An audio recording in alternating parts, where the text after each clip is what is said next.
What does Terrifier 2 and A Christmas Story have in common? Stick around to find out. These are my top 10 favorite kills of 2022. These are ranked based on memorability, originality, brutality, and my own personal taste.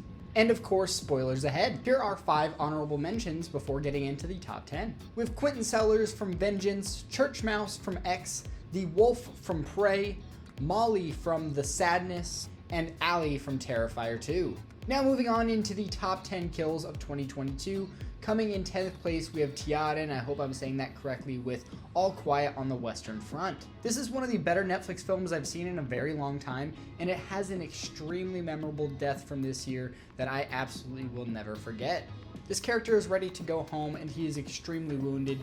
That leads him to realizing that when he gets back home from war, he's not going to have the same value in the world that he essentially had going into it, because he's not going to be able to provide for more people or his family. And so he does take a fork and stabs himself in the neck, and it is one of the more graphic, disturbing, shocking scenes of the year. There's definitely movies and kills on this list that are fun kills to watch. This was not a fun kill to watch, but I thought I would include it in this top 10 because it was so shocking.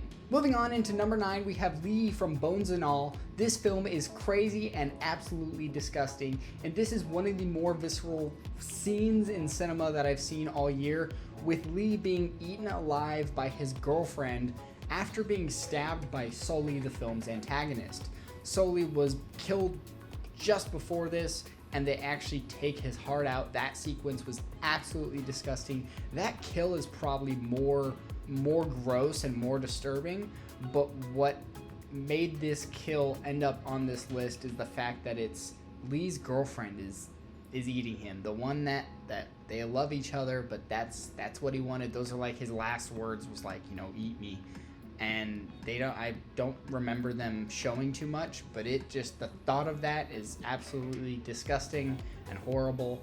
And moving on. Coming in at number 8, we have David from Bodies, Bodies, Bodies. I have not laughed at a death in a film this hard in a very, very long time. We as the audience are trying to solve who the killer is the entire runtime of this film, only to realize that there is no killer.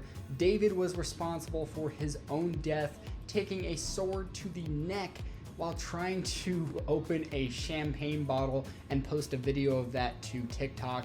It is absolutely wild, hilarious, bonkers, and I absolutely loved it. I picked up the film the very first day that it was released on Blu-ray. It's one of my favorite horror films of the year. I don't know if you could really classify it as horror after watching the film, but the first time going into it, it definitely feels like a horror film because you don't know which way the film's gonna go, but it's definitely a dark satire black comedy. In 7th place, we have Scrooge from Violent Night. I honestly didn't expect to like this film as much as I did, and I didn't expect the film to be as graphic as it was. This kill was set up very early on in the film, and I did not see it coming, honestly. With Santa's magic being able to pull him through the chimney, I had no idea that he was going to pull Scrooge through the chimney and explode his body into a million parts when his chest just lands on the ground in one big chunk. It was nasty, it was brutal, it was funny, and that's why it lands in the number 7 spot. Coming in 6th, we have Mitzi from Pearl. This kill comes after an almost 10-minute monologue from Pearl, and it is completely unsettling, super eerie, and you don't even see Mitzi's reaction until the very end, and then she gets up to go, and she's just taking her sweet time, and Pearl, she axes her down, but it's not necessarily how she kills her, it's how they show her disposing of the body, and it's shown in complete daylight, lit extremely well. You can see everything that's going on, and then she's feeding the body parts to the gators. It's nasty, and it was a completely what the fuck moment for 2022. I love this film, and I think Pearl is now a classic horror slasher icon that will be remembered for decades to come. Coming into the top 5 spots, number 5, we have one of the fur traders in Prey. This whole sequence is really awesome, so you could put this entire sequence on here, but if there's one kill in the entire film that I was like, oh my god, that was brutal and awesome, it's the projectile net that squishes a fur trader against a log. It doesn't necessarily even show too much of it. It shows part of his skin cutting, like ripping open, but then after that, it just fades away and shows kind of the aftermath, which is a CGI aftermath that I still thought looked great. I love Prey, and this kill was absolutely badass. I also have a ranking and reviews for every film in the Predator franchise, and a ranking of the top 10 kills in the Predator franchise, so be sure to go check that out as well. In fourth place, we have Wayne from X. Yes, this is the second kill on this list where Pearl is responsible for the murder. Wayne goes to the barn to search for RJ, only to step on a Kevin McAllister style trap and then be poked in the face through one of Pearl's custom peepholes. And moving into our top 3, our number 3 spot, my third favorite kill of the year, is Wes Hicks from Scream. This whole sequence was really unsettling and really built tension extremely well. I really enjoyed it, and then the fact that it just happens again during the daylight sequences just tend to be more disturbing in my opinion. The fact that Judy Hicks is killed just outside the front door, out in her front yard, is just wild to me, but I just think the sequence building up all of this tension with opening doors, having Wes take the shower, and leading it all the way down to the front door where he's ultimately stabbed in the neck. I just thought it was brutal, it was visceral, and it was really entertaining. And coming in second place, we have Barbara Shaw from Terrifier 2. This isn't even the most brutal kill in Terrifier 2. That easily goes to Allie, which was listed in my honorable mentions.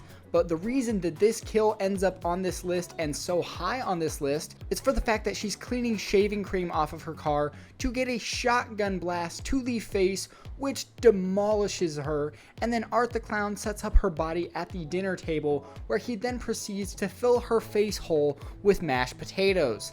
Now you understand why Christmas Story and Terrifier 2 have both slightly ruined mashed potatoes for me. They're just both include nasty sequences with mashed potatoes. Obviously they're both on very different levels. Terrifier 2 is disgusting in a completely different way, but I will never not think of Christmas Story or Terrifier 2 now when I see mashed potatoes. And moving on into the number 1 kill, my favorite kill of 2022.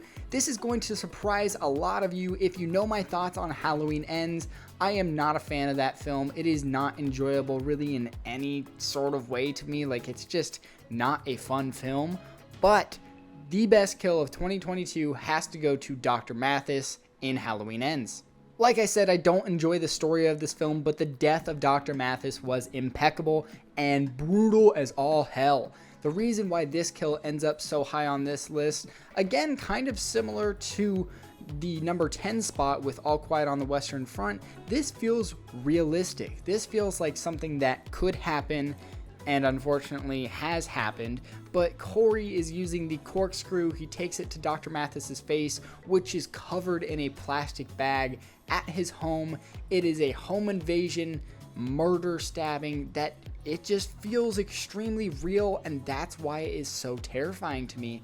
And it is just one of the most shocking sequences I saw this year. When I saw this kill, I was quite surprised. I know there is the kill or the accident in the beginning of the film, which is also just equally as shocking, but I just felt like something like this just feels very eerily realistic, and that's why it gets the number 1 spot on this list. Those are my top 10 kills of 2022. Let me know your favorites down in the comments below. But thank you guys so much for watching. This year was full of brutal, nasty kills. Stick around for my top 10 horror films of 2022 releasing soon. I can't wait to share with you guys my thoughts on all of the great horror films that have released this year, as well as a ranking of all 90 films that I've seen throughout the year.